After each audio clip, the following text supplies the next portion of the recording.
everyone, and happy draft day. I assume you are listening to this on Thursday. I will be covering the draft on 970 here locally and also on Steelers Nation Radio for every second of the draft. I'll be the only analyst, and that's the case most years, that if the draft is going on, my wonderful words will be coming through your earbuds. Full transparency, it's a weird day, of course. I'm recording this Wednesday evening. Hopefully, well, I would say hopefully nothing huge breaks between now and when this comes out super early on every day. So it would have to be this evening before, something big happened. But if so, maybe I'll change it or whatever, which leads me to the top. One thing I really wanted to talk about here is, for some reason, the Steelers today on Wednesday decided to rework Alex Highsmith's contract. And it freed up $7 million in cap space, which brings them to about $18 million as we speak. As we talked about yesterday, they have freedom to do even more. Now, they don't do all the math because, again, they can make more room. But they love to take like $4 or $5 million into the season. They're going to need X amount of million to sign their draft picks. They're still going to sign some other veterans, maybe a Golden, or remember how they signed Alexander in camp. So there's other things to take care of to fill out your roster.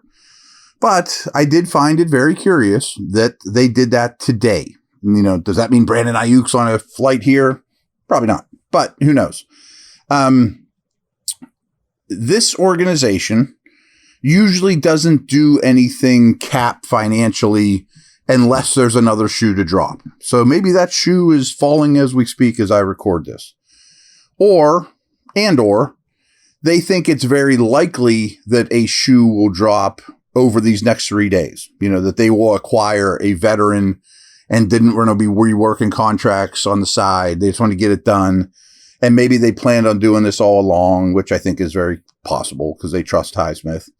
But I do find it interesting, and I wanted you guys to be aware that a shoe could be dropping during the draft pick swap. I'm just using Ayuk as an example, and I'm not trying to get you guys excited about it, but maybe they have a deal in place with the Niners or Denver for Cortland Sutton or whoever, that if this guy isn't there when we pick, I will sign off on the deal, and you need the cap space. You know what I mean? That's just how this stuff works. So a lot of financial moving things around all in all on the, in the league right now as well. A couple other topics I want to get to is we did a mailbag yesterday. We talked some center, of course, and several of you wisely, to be honest with you, because I've been thinking this as well, and I've kind of hinted it with you guys, flat out wondered, is Spencer Anderson better than we think? And it was an odd situation, but I think they were at a Penguin game, and it was Russell Wilson, don't quote me exactly on who it was, but it was like the biggest dogs on the team. It was like Cam and Watt and Russell Wilson and Spencer Anderson. Spencer Anderson probably could have walked past half the crowd and nobody wouldn't have any clue who he was. Where not the same for Russell Wilson, Cam Hayward, and TJ Watt. Now, a couple of you asked me, might that have been quarterback and center getting to know each other? Maybe. I've talked about Spencer Anderson a ton, that he was very impressive in camp in the preseason, and then we never saw him again. And he was drafted to be a center with other position versatility. And Omar Khan the other day said, we have in-house answers. I'm just saying out that possibility that maybe they think he's really good. It happens every year that some late round guys that don't play much as a rookie across the league pop up and you're like, wow, where'd he come from? Well, they groomed him and coached him, and he got better. Just throwing it out there. BetOnline continues to be your number one source for all your basketball wagering needs. With up-to-the-minute odds, stats, and trends, you can follow your favorite team's path to the playoffs with in-game live betting, contests, and all the best player props. Experience the world's best wagering platform anytime from your desktop or your mobile devices. Head to BetOnline today to become part of the team. And remember to use the promo code BLEAV, capital B, L-E-A-V, for 50% welcome bonus on your first deposit. BetOnline, the game starts here.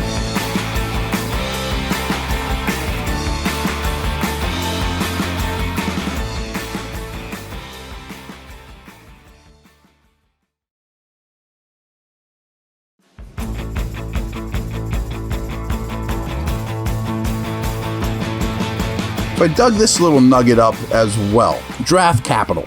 So Steelers have 7 picks, which I'm sure you're aware of.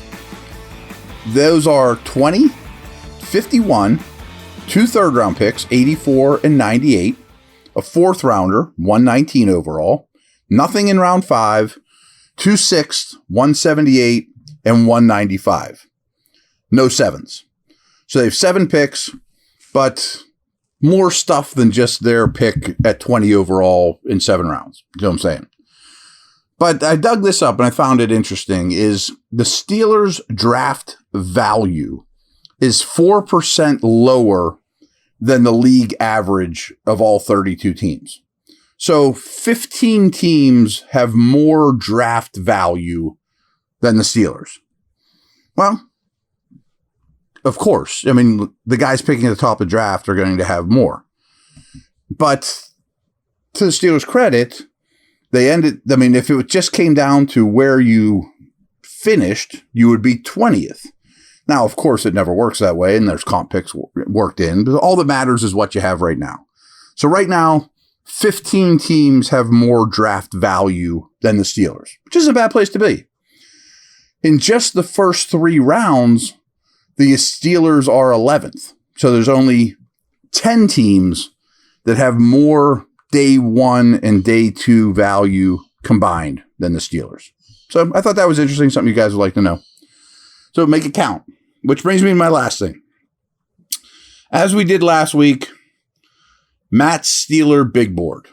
Now, I've given this a lot of thought. I go back and forth with it all the time in my head. I stare at this thing like, maybe I should move this guy 1 spot, next spot. So here it goes. If you missed that episode, first of all, shame on you for 6 weeks.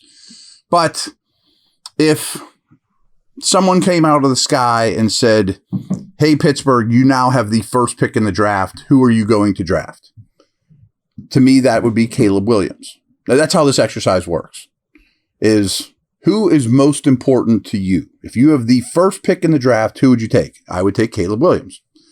Now, of course, that doesn't matter. And these first 5 or 6 guys don't really matter. I mean, I'm not going to spend a lot of time fighting Drake May versus Marvin Harrison. Neither one's going to be a Steeler. You know what I mean? But this is how you should build your board if you're the team in terms of your first round. That if I'm on the clock and my 7 favorite players are gone, who would I take? Well, whoever's number 8 on here, because I've done all my homework on these guys, and that's why I did all this homework. So again, if I had the first pick in the draft and I have to select it and I'm in charge of the Pittsburgh Steelers, I would take Caleb Williams. If Caleb Williams was gone, I would take Drake May. Then I would take Marvin Harrison, Malik Neighbors, Rome Odunze, Jaden Daniels. Do we really have to fight about those top 6? Who cares? At 7, I would take Joe Alt. If those 6 guys were gone and I was in charge, I would take then Joe Alt. But now is where it gets a little more palatable / important, because my 8th, 9th, 10th, and 11th players might end up in Pittsburgh. And that's in order. That's J.C. Latham, Troy Fatanu, Fashanu from Penn State, and Talise Fuaga. Now, those 4 are really lumped together to me. We could fight about the order. One of them might fall to 20. Like, for example, let's say something crazy like Troy Fatanu falls to 20. Like, I could write a story that happens. That's not insane. You then would get your 9th best value, your 9th player with the 20th pick.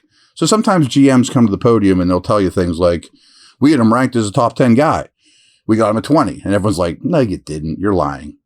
No, I mean, if they took J.C. Latham at 20, I could not lie and go to the podium and say, we got our 8th ranked player at 20. That's how that works. You noticed I've not mentioned any defensive ends. That doesn't mean that there aren't better prospects out there. But for my team, who do I want? That's how people do these boards. Our team should do these boards. So we left off at Fuaga at 11. Now, if those 11 players were gone and I'm on the clock, I would take J.J. McCarthy. So I did put the quarterbacks in there. There is a price I would pay for these guys. Do I think they're going to be Steelers? Absolutely not. Same is true for Brock Bowers at 13.